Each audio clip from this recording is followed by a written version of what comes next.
career. She's currently the Director of Policy and Strategy at the Critical Mass, whose mission it is to transcend existing global security assistance silos by supporting a critical mass of professionals with the capabilities, sustainment architecture needed to meet and defeat persistent emerging threats and vulnerabilities.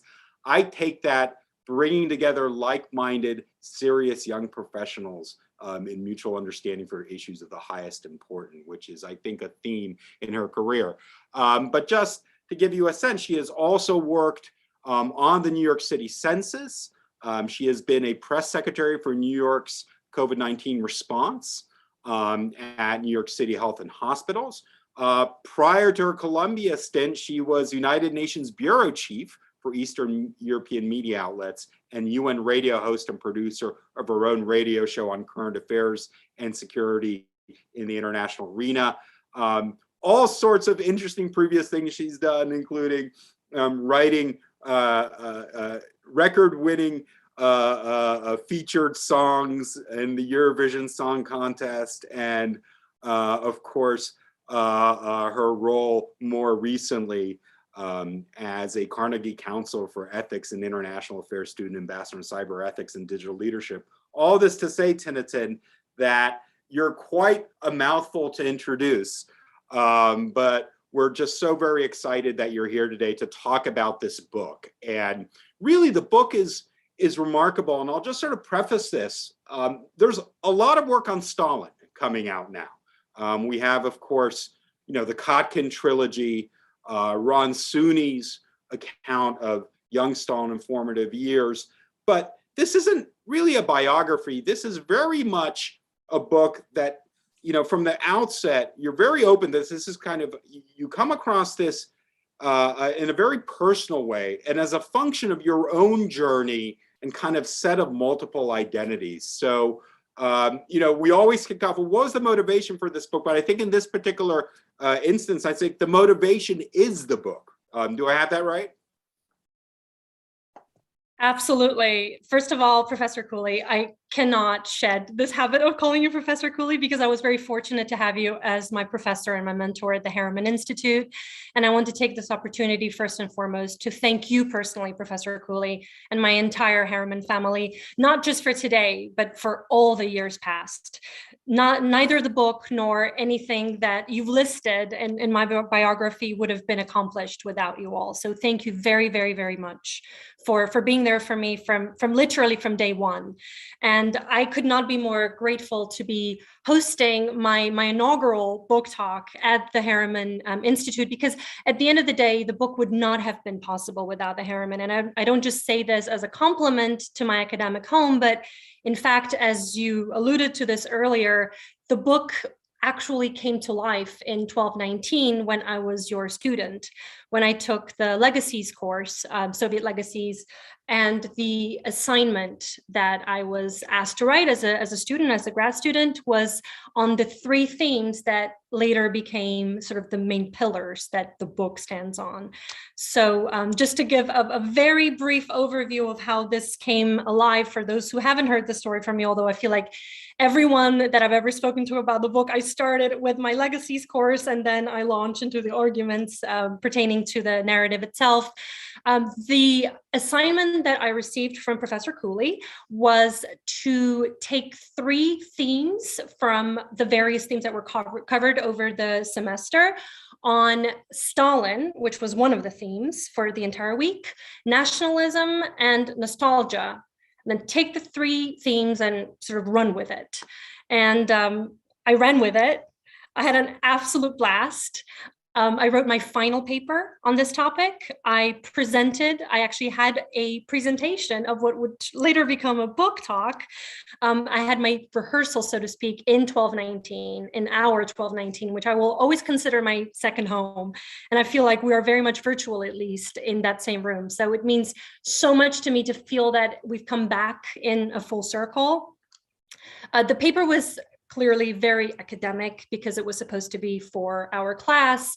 And then years later, when I revisited this topic, I was very apprehensive of the fact that I didn't really want to put too much of my personal into the book, but I felt that the only chapter where it made sense to introduce that sort of personal theme was the introduction, the prologue, where I talk about my first trip to the Stalin Museum, again, courtesy of the Harriman Institute and PepsiCo Foundation, because I got a travel grant after I submitted my final paper for Legacies to travel and to actually start what would become my book research. But at the time, it was more of a personal research. I think more so as a personal discovery rather than trying to shed light on anything new to do with Stalin. As you said, Professor Cooley, there have been so many fantastic books written on Stalin in terms of his biographies.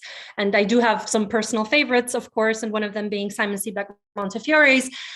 And the theme that I kept coming back to that he discusses in his work, sort of two of the primary Stalins that he talks about, the Georgian Stalin, Koba, and the Russified Soviet Red Tsar. And there was a sort of inkling when I was writing that paper for our class that I had a feeling there was another Stalin there somewhere. So when I started writing the book, after I was approached by Lexington Books at Rowman and Littlefield to write the book, and I was very fortunate to get my publishing deal right as COVID-19 hit, which the timing could not have been worse, but it gave me a lot of time to write. I started unpacking that third Stalin, sort of this mythological figure, a phantom of Joseph Stalin, so to speak. And my original working title for the book was The Tale of Three Stalins, which then later became Stalin's Millennials because of the nature of the narrative, that it was a book written from the perspective of Stalin's millennial. One of the motivations, and thank you for saying that the motivation was the book, I think that's very true.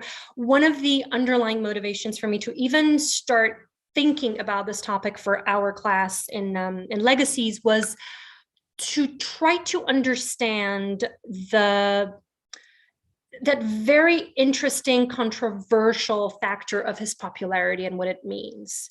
And there's always two sides to every coin. And I feel that to his popularity, there are also two, if not four sides, because I saw that as sort of the different themes that keep coming up when we talk about Stalin, both from the negative perspective as well as the positive in the Georgian context.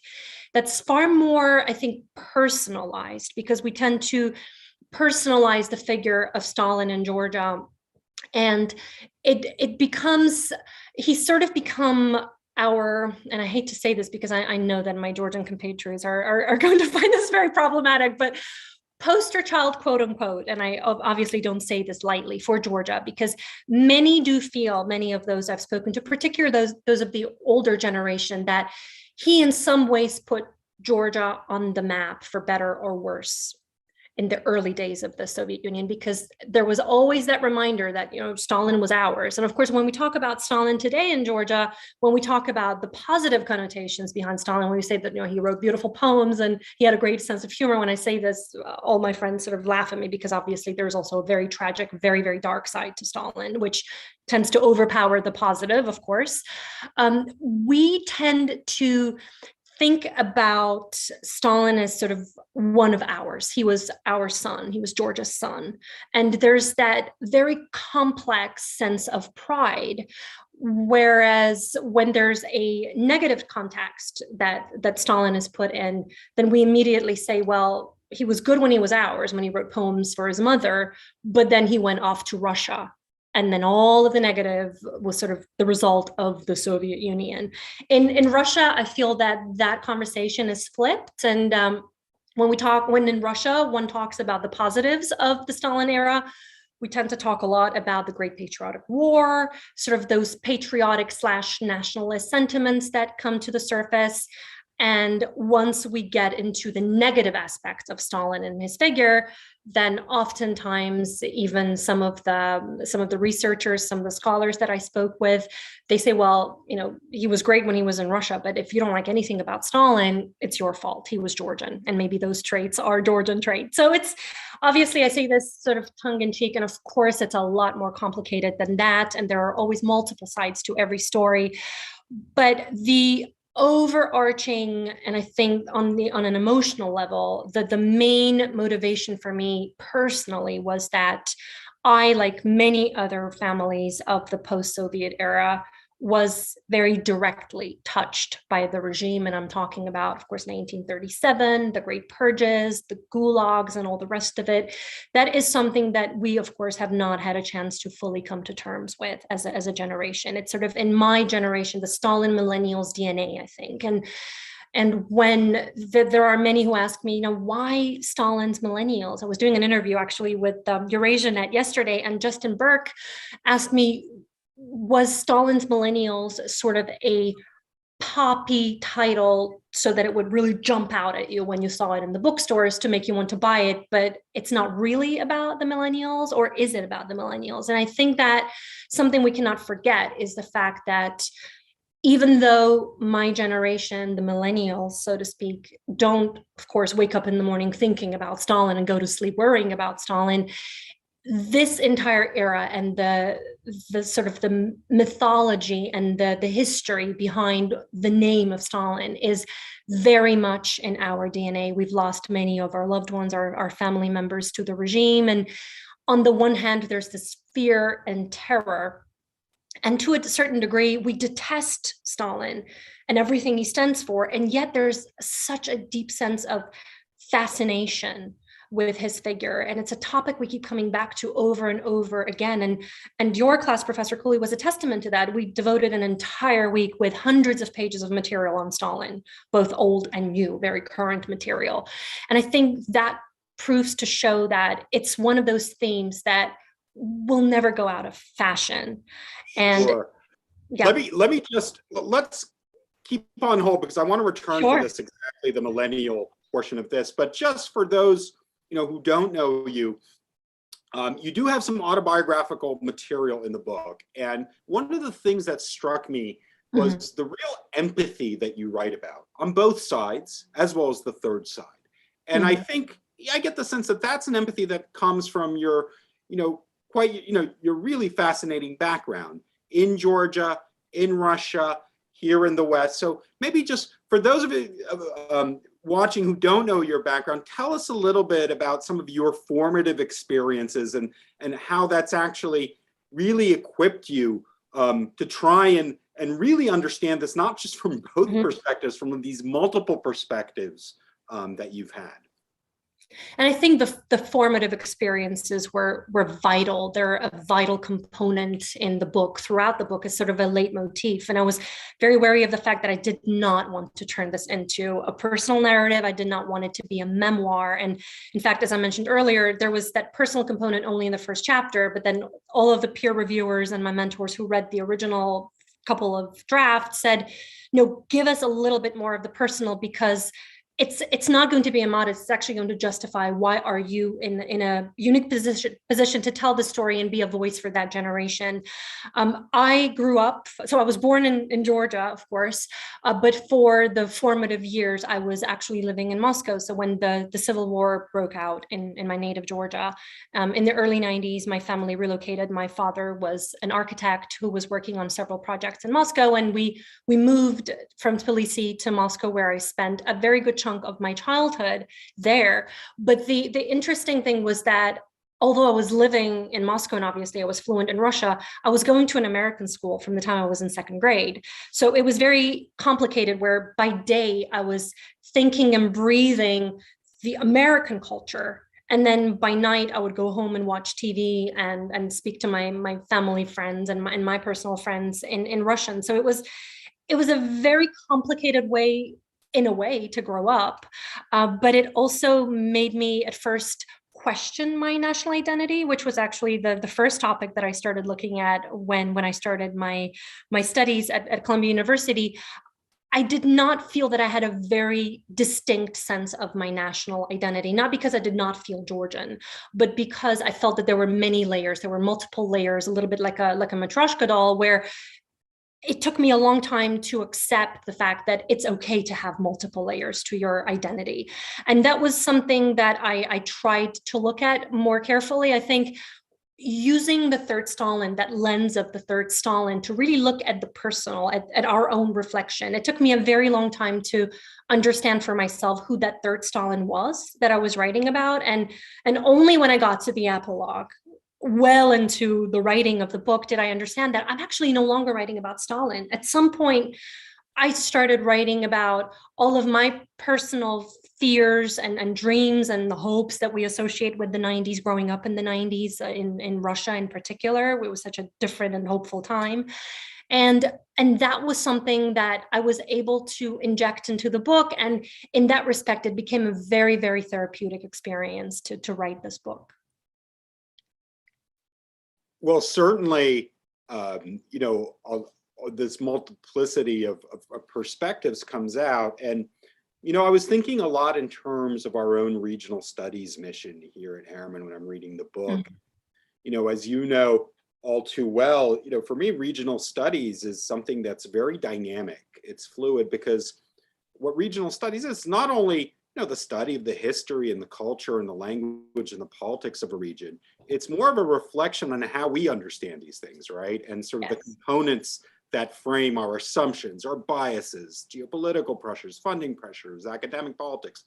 All of that is sort of part of kind of regional studies 2.0, if you think it. I think what you do is you add a really interesting third dimension to this, right? Which is sort of cross-regional wide perspectives, right? Both from sort of Georgia and Moscow on this evolving thing.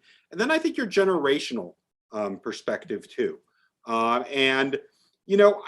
I take the millennial not only as, you're growing up in, in the 90s and in the post-Soviet times and sort of negotiating identity, but also being witness to this historical tug of war and this war of sort of framing, where both sides are putting absolutes on who Stalin is and how he should be treated. And one of the really interesting things about the third Stalin is you're kind of pushing back at the need of doing that, or at least, putting this kind of absolute tug of war into a larger kind of framing and showing how dynamic that is. And you show how dynamic it is in Russia, in Georgia, and in the US as well. So talk to us a little bit about this instability of the third Stalin as you sort of negotiate him.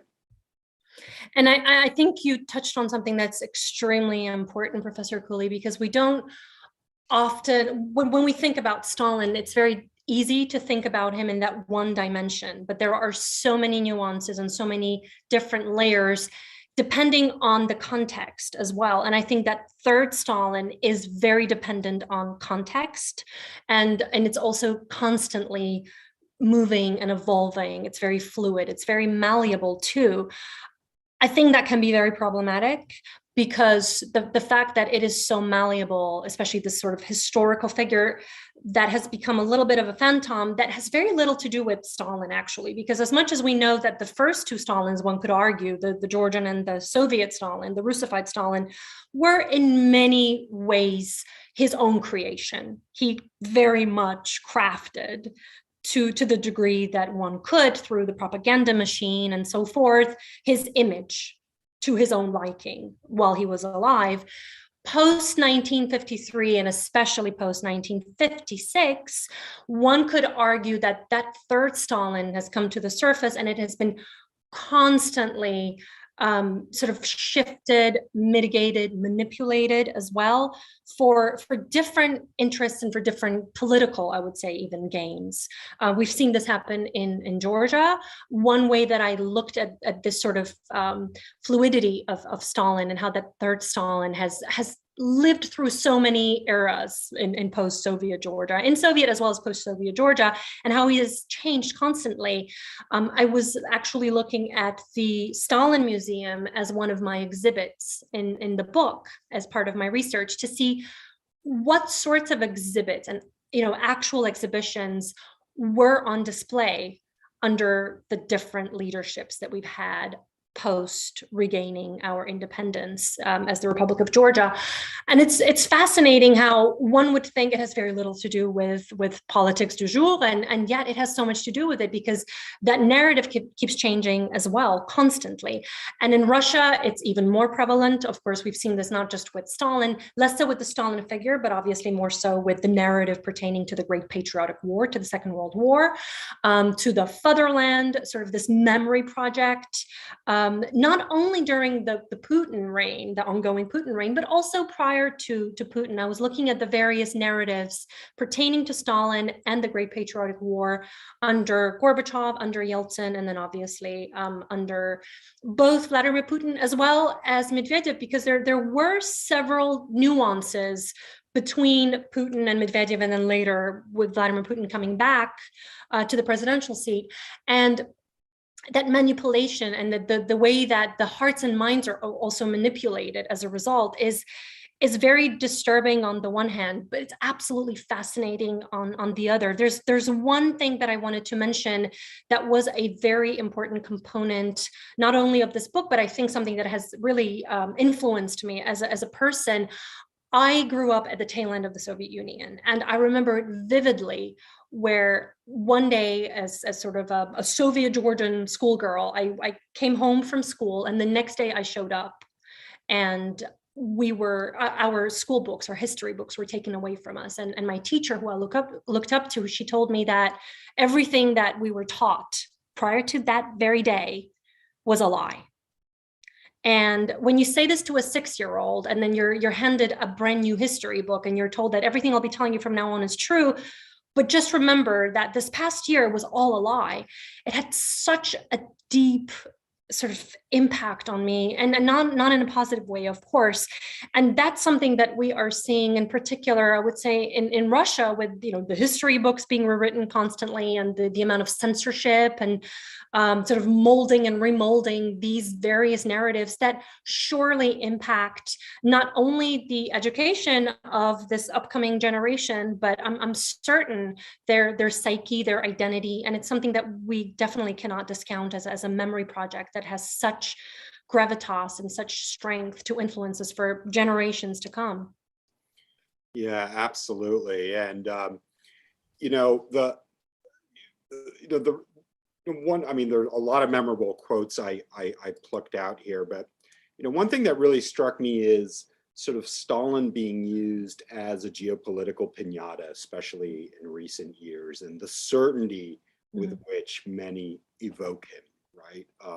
And I remember when the polling on Stalin nostalgia started coming out in the West, and these reports would be released to very kind of shocking, stunned headlines, right? Stalin being rehabilitated. How can this be? This is absolutely dangerous and outrageous.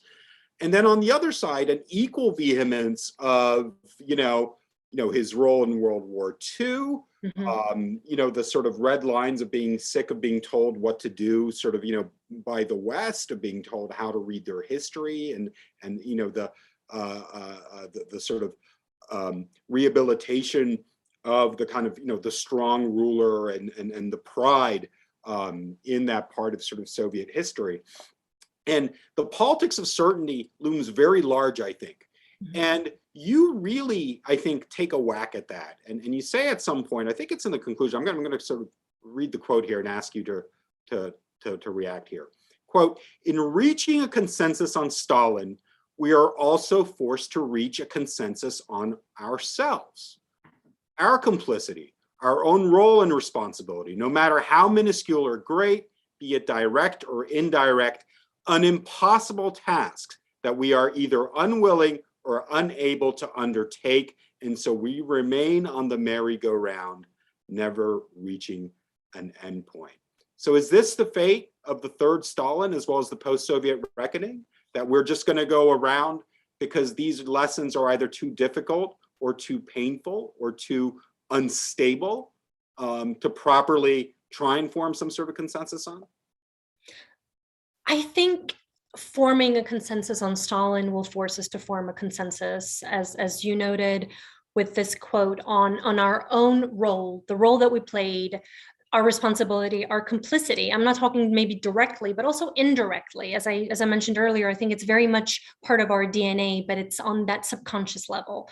And I've had many opportunities to speak to, including to my Georgian compatriots about Stalin. And at first I was a little bit surprised by this sort of, not just ignorance, but utter rejection of even the notion of talking about Stalin. You know, I'm not going to talk about Stalin. I'm not going to waste my time talking about him because of everything that he's done.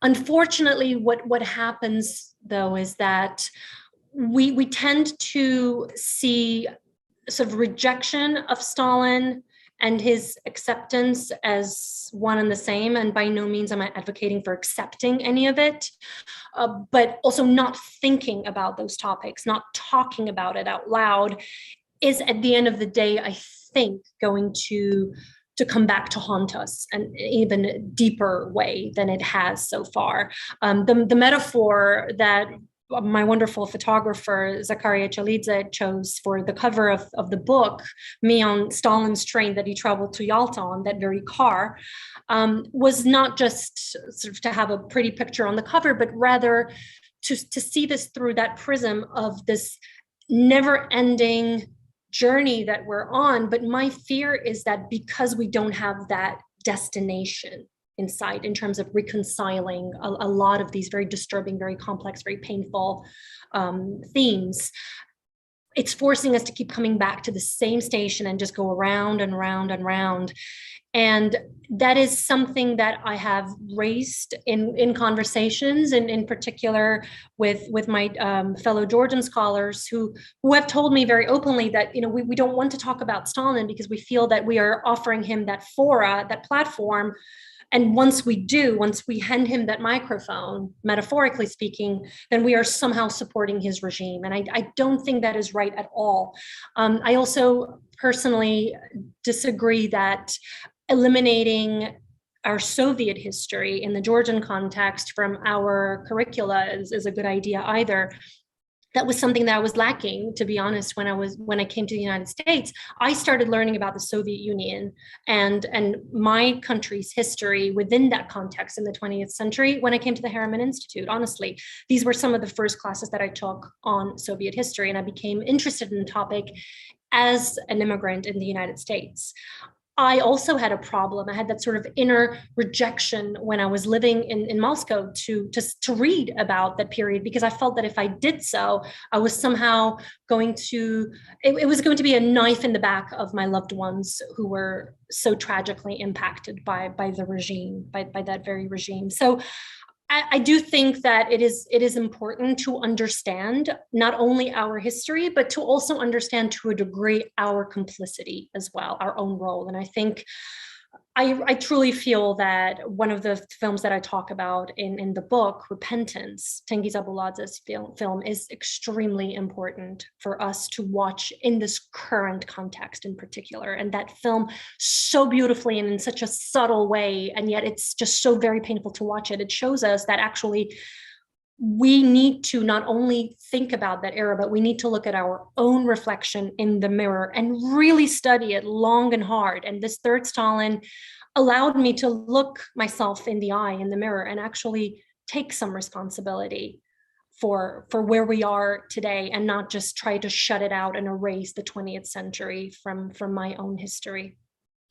Yeah, and I think also, you know, your interest, this dual interest that you have in Slavic studies and psychology, I think sort of, you know, prepared you for these kinds of questions and receptions. And to that, I want to go to the first question from our audience, from Maya Madashvili, who asks about the potential importance of memory studies, and particularly in terms of romanticizing the Soviet past as parts of efforts to counter prevalent pro-Russian disinformation narratives.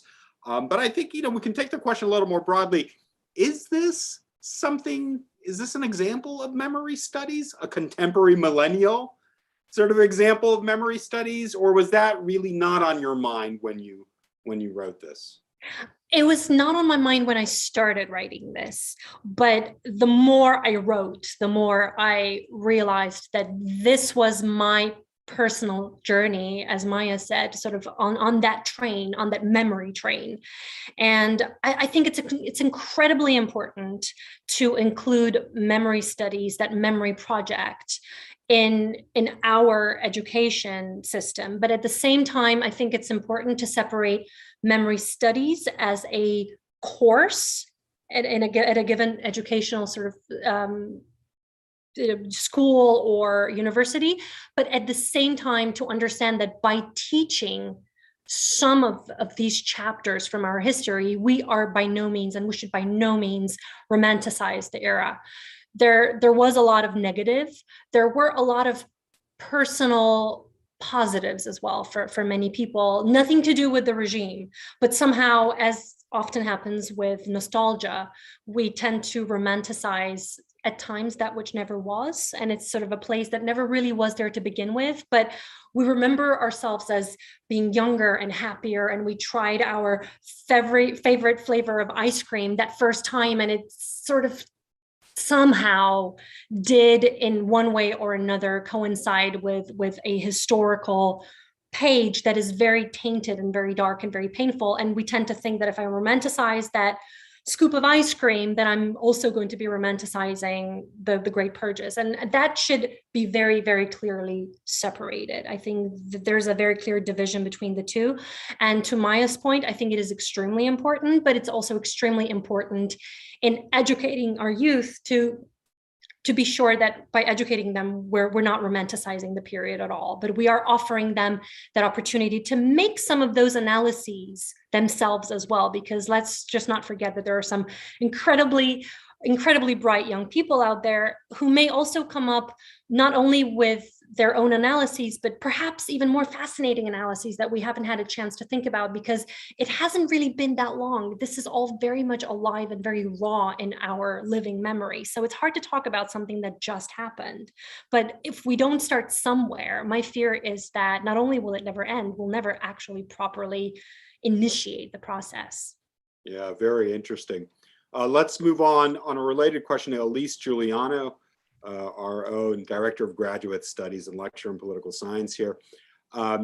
She says, very interesting discussion. Have you received any pushback yet from voices, either here or in Georgia, to the book's nuanced image of Stalin and your refusal to characterize one or another view as wrong?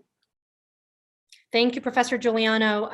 I haven't received any pushback in terms of the book itself, because not many of my compatriots have had a chance to read it yet. I know you and Professor Cooley have, but the book isn't out until February 15th. So there aren't many who've already read their copy. However, what I did receive quite a bit of pushback on was this very notion of my research on the topic of Stalin more broadly. I remember the first couple of trips that I took to Georgia, to the Stalin Museum, not only colleagues, but also some family members were, it was somewhat tongue-in-cheek, but I could tell that they found it very problematic that I was spending time on this topic, that somehow if I was spending time on untangling the various layers of Stalin and trying to get to that core third Stalin, that I was somehow going to be going against my Georgianness and disrespecting our history and what we went through as a nation. So there was pushback there. There were many who said, well, the world does not need another book about Stalin. I didn't really get into that whole conversation of, no, this is not a biographical book about Stalin. This is not even a historical narrative in a traditional sense either. But if anything, that served as a motivation for me personally to want to write this book, because I felt that there was this motivation that if I don't write this book, then I'm not really even responding to this major issue of ignorance is bliss. I don't think ignorance is bliss at all. I think knowledge is going to be ultimately what bliss is going to be about for us, and that reconciliation and coming to terms with this very sort of therapeutic, very complex topic. Yeah, and another question along these lines, then, sort of kind of putting you on the spot here, from Hubertus Jan. As one of the most prominent Stalin memorials, what do you think should be done about the Stalin Museum? Leave it as it is? Tear it down? Rearrange it? What, if anything, would you rearrange? I have to admit that since I first started going to the Stalin Museum as my second stop after my parents' home in Tbilisi, it's Tbilisi and then Gori, I've noticed over the last 5, 6 years that the Stalin Museum has also started very slowly, but nonetheless, it started to evolve. I remember the first conversations that I had with the tour guides, with the director. They originally said to me that they did not really want to talk about the darker chapters of Stalin's history. And the Gulag Room, what we call unofficially the Gulag Room at the museum, was next to non-existent when I first went there. And over the last few years, the more I go there, I realized that, of course, it may be seen as baby steps by some, but they are making some progress and they are having conversations more openly. I deliberately ask for a sort of a tour of the museum, a very formal tour every time I go. And I'm very interested by the additional details that I'm getting. I've also asked for the tour as a Georgian, and then I've asked for a tour as a foreigner. They tended to be very different initially, but I think there's a consensus that if we don't start talking about this, we're worried as a museum that the next generation that comes in will either tear this apart, either metaphorically or physically, and they will have very little agency left. So I do have tremendous respect for the Stalin Museum staff in understanding that we need to go to those very uncomfortable places in order to offer a little more refined, a little deeper and slightly truer perspective, as opposed to what I got the first couple of times, which was very, very different and highly sanitized. I love this idea of running a museum tour like a kind of a social science field experiment, right? And sort of comparing and contrasting. It's a good tip for all you Mars students sort of watching here. So I want to bundle a couple of questions next. First from Japaridze, who says, hello from Georgia, place not far from Gori. And what is your opinion? What should Georgia do concerning Stalin's heritage? Should we ban everything concerning him like a German has done concerning Hitler, or should we gain from him some sort of touristic sightseeing example? That's from Jaja. And then Maggie Kartsevitze writes, dear Tinatin, thank you very much for an amazing presentation. Can't wait to read the book. And she has a couple of questions. Do you have a chance to look at the contemporary Georgian history textbooks and examine the changes made in the narratives about Stalin after 91, or even before that since 1953? And I would like to know, how do you explain this prevalence of Stalin's figures in contemporary political discourses in Georgia? So maybe address the question of, Stalin in history, his memory. How should it be captured? Should it be banned? How can this debate, if that's the answer, be recorded in a productive way? And then maybe we can take the second part about contemporary discourses in Georgia and sort of Stalin's role. Absolutely. Fantastic questions. So thank you both very much. My fear is that it may be a little too late to have that sort of very traditional de-Stalinization that we saw in Germany with Hitler and with the Nazi regime. My understanding is that obviously there were several false starts in Russia, of course, in Soviet Russia, but also in Georgia. We had that window of opportunity after the collapse of the Soviet Empire, and in both Georgia and Russia, actually. And I don't think we took that opportunity for while it was available, while it was on the table. Forcing it now in a very fabricated manner, my fear personally is that it could very well backfire. We saw a couple of attempts under Mikhail Saakashvili's leadership, particularly after the 2008 war. And I think there could be a boomerang effect of sorts. If we go so far, then there will be many who will push back against it, because let's not forget, and again, this is my personal perspective. By no means does this have to equal every single Georgian's perspective. So I apologize to my compatriots if they don't feel that way. But my personal sort of feeling about this is that we associate Stalin and our Georgianness at times when one talks about the figure of Stalin. perhaps wrongly, but nonetheless as synonymous, especially when a non-Georgian talks about it. So we have that sort of green light, the upper hand, and saying whatever we want to say about Georgia when we're talking among Georgians. But say if a French person or an Australian person says something negative about Stalin, we tend to take it somewhat personally, even those of us that are extremely anti-Stalin, extremely against the regime and everything that went down in the 20th century under his rule. So I do feel that there's a very fine line. I am not sure that we are equipped to start that fight yet. And I think that one of the fundamentals is to introduce more programs that talk about these topics. They're very uncomfortable. I absolutely understand that. I'm very empathetic with those who feel very uncomfortable talking about it and sending their children to school to learn about Stalin. But I do feel that in order to prepare our stamina for something that will be very, very difficult for us to overcome, there is more to this than just toppling a few monuments and a few statues. I think the system that has outlived Stalin will be very difficult to topple, and it'll be very difficult to topple some of those legacies in one shot. So when we talk about history books, I did look, to be perfectly frank, at more Russian history books pertaining to that period, less so the Georgian ones. I was more interested in Georgia in terms of cinematography that talks in one way or another about that period. Some of the various sort of artistic efforts that were particularly put into effect under Mikhail Saakashvili and the years after his presidency. And I feel that forcing a consensus by building yet another museum, toppling another statue, putting another book out, I don't think that will do the trick. I think we have to start at the grassroots level. Yeah, that's just super interesting.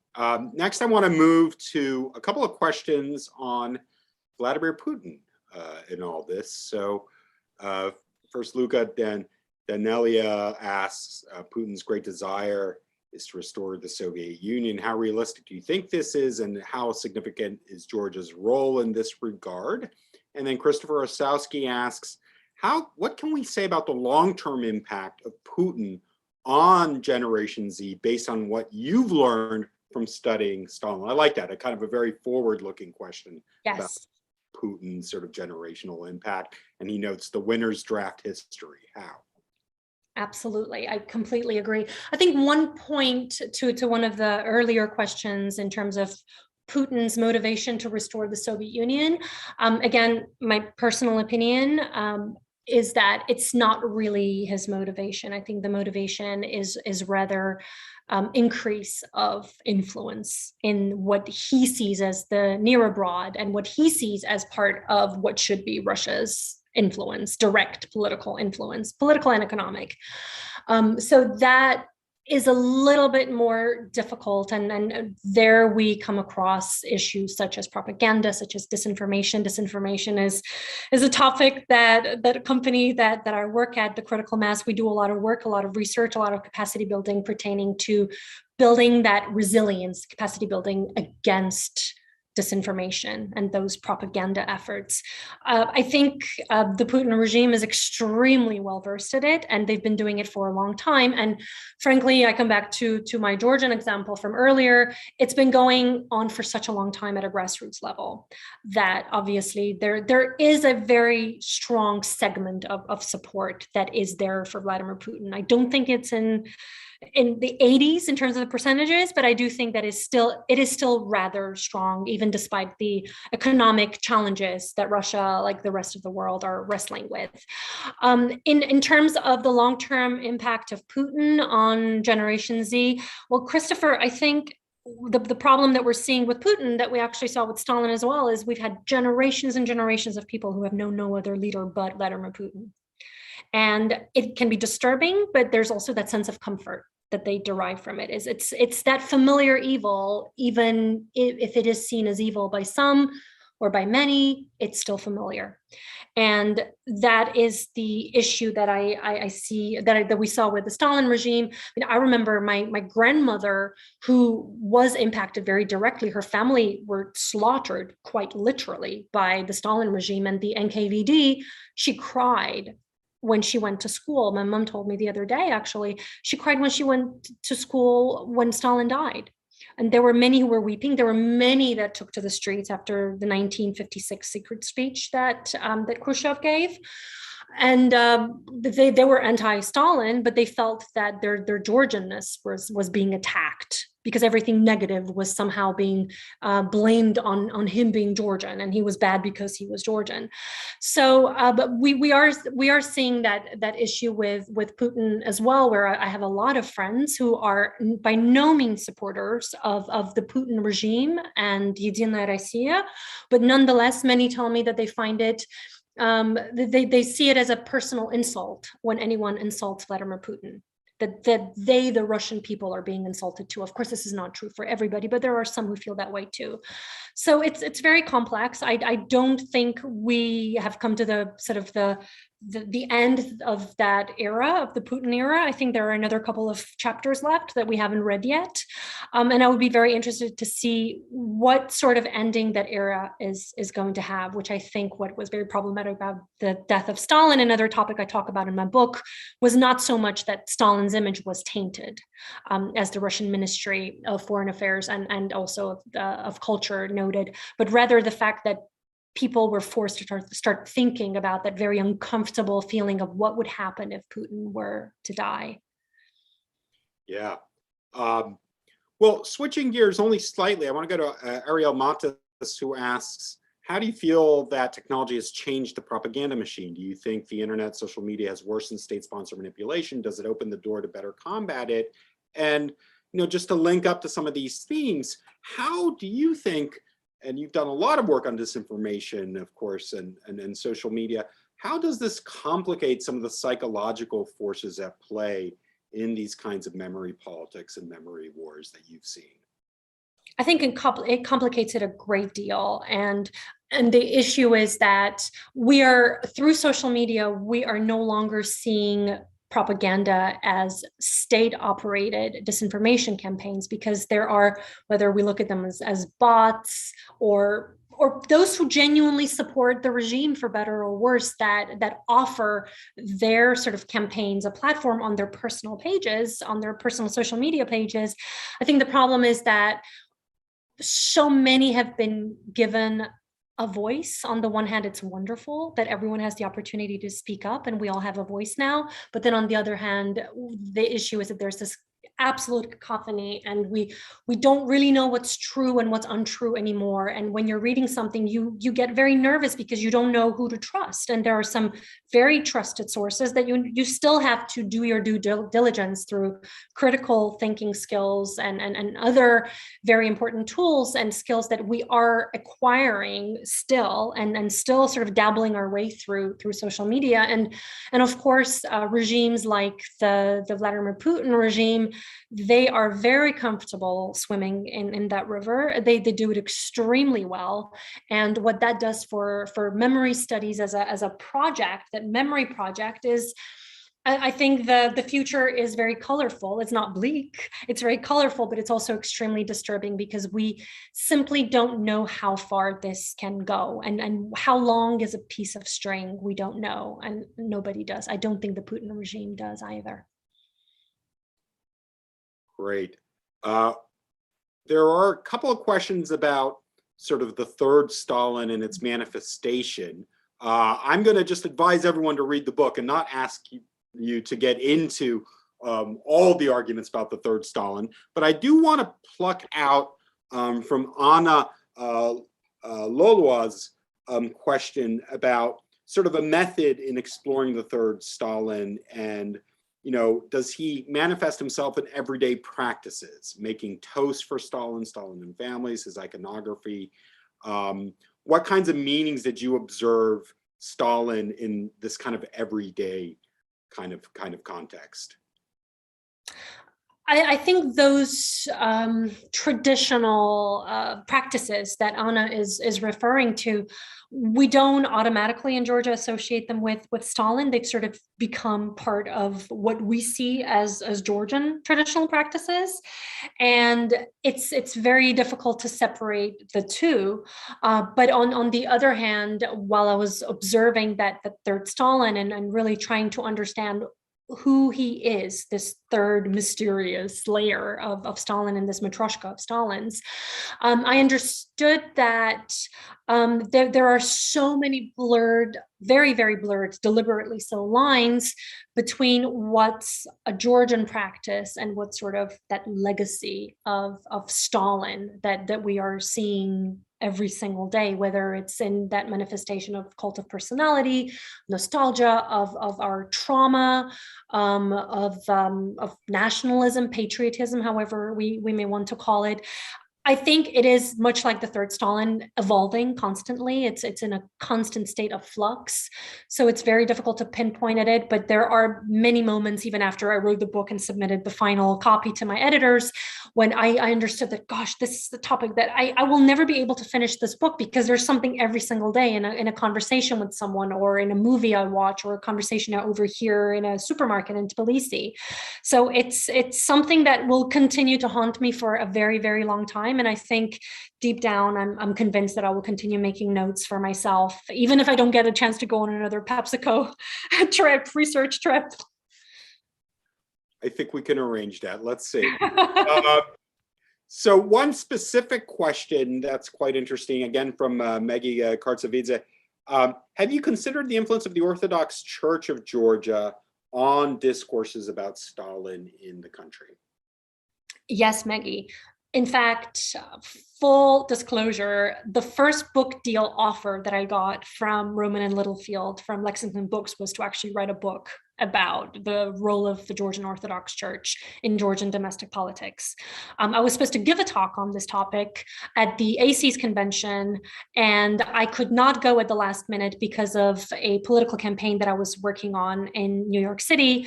And even though I could not go, the brochures with the program were printed.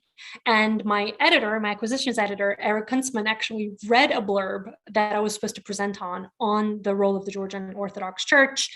And he contacted me initially to talk about the idea of my writing a book on this very topic.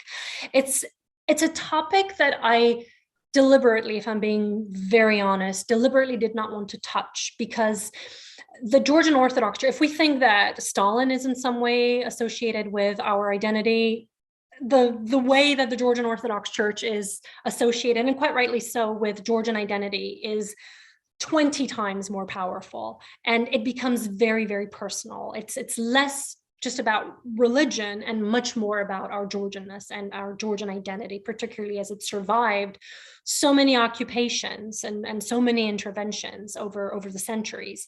So it was something that I actively did not want to touch. It is something that, however, through my work at the Critical Mass, when I was looking at Russian disinformation in Georgia pertaining to public health, not looking at the role of the Georgian church was impossible. So there, I got a chance to delve into this topic.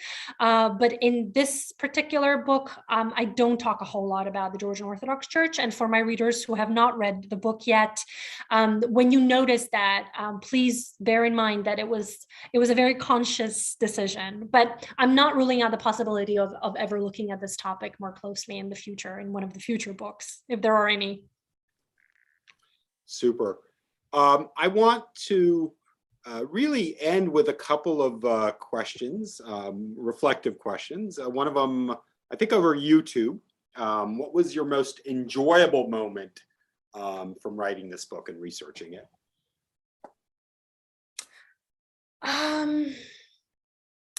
The most enjoyable aspect of researching the book, there were two. My very first trip to the Stalin Museum, where I had no idea that I would be writing a book about this. I was just going there to write my class paper. And the second most enjoyable moment was writing the epilogue, where I went back to the Stalin Museum for the last time to this date. And seeing some of the aspects that I touched on in the first chapter, in the opening chapter, the eyes of someone who has never been there before, sort of what was seen through those eyes, and then someone who goes back for the umpteenth time and see something that she did not see that first trip, and trying to look at the before and after, and how I had grown personally as a result as well over that period of time, those 4 or 5 years from the first trip to the last trip to the Gori, to the Stalin Museum. That was a very important moment for me personally. And there was a very painful moment for me because the book is dedicated to my father, who passed away just before I wrote the book. And it was a very important thing for him to get the book, to read the book. And the fact that I owed it to him to finish it just in time before he passed away, I still haven't forgiven myself that I didn't get to do that. But I think personally, the most important moment for me was writing that dedication for him on the first page of the book, just as you open the cover. That was not just my victory that we got to the finish line, but that he brought me to that point. And the fact that wherever he may be, that he's watching and that he's sharing this moment with me means a whole lot to me, even more so than some of the professional and academic activities that went into putting this book together. I think the personal came to the surface from not only the first moments, but also the very, very last moments, the very last few words that I wrote in that epilogue. Oh, that's wonderful. And just to respond to a question from Scott in the Q&A, we have posted a link in the chat to pre-order the book direct from the publisher if you don't want to give Amazon its cut. So it's right there if you'd like to pre-order. And I want to end with our own Rebecca Dalton, our own MA program coordinator here. She says, congratulations, Tinatin. This is a very personal book. Are you planning to write more?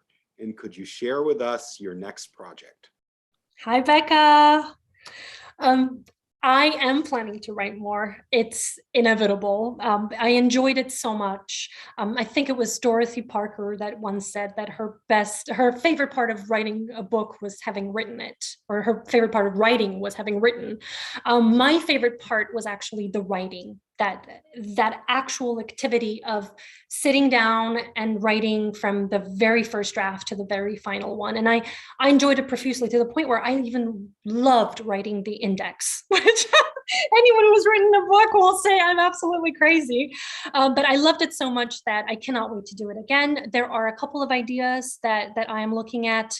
Obviously, there will be no book about Khrushchev. Somebody asked me, is Khrushchev next? No, there will be no legacies of Nikita Khrushchev, although I'm sure there are many, but that's for another author to undertake.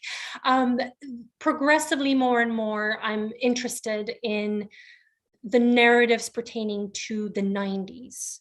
Obviously, I, as a child of the 90s, am fascinated by particularly 90s in Russia, where I grew up at the time.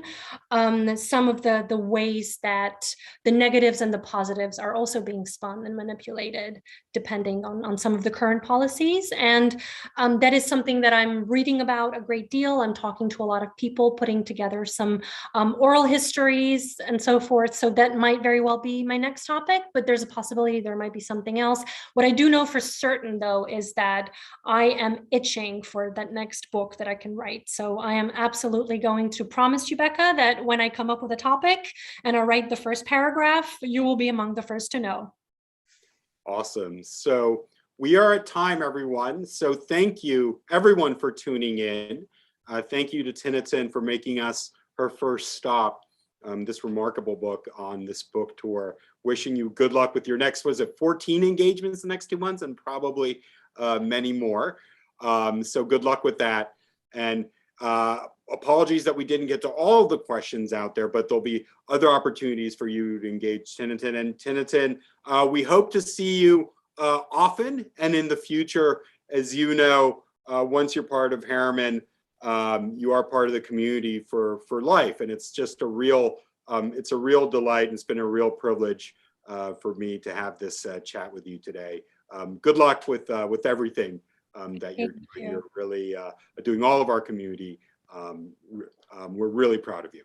Thank you so much, Professor Cooley, to you personally, to my Harriman home, and obviously to everyone that tuned in. And I hope you like the book. And I look forward to seeing you all again very soon, and see you on the 12th floor.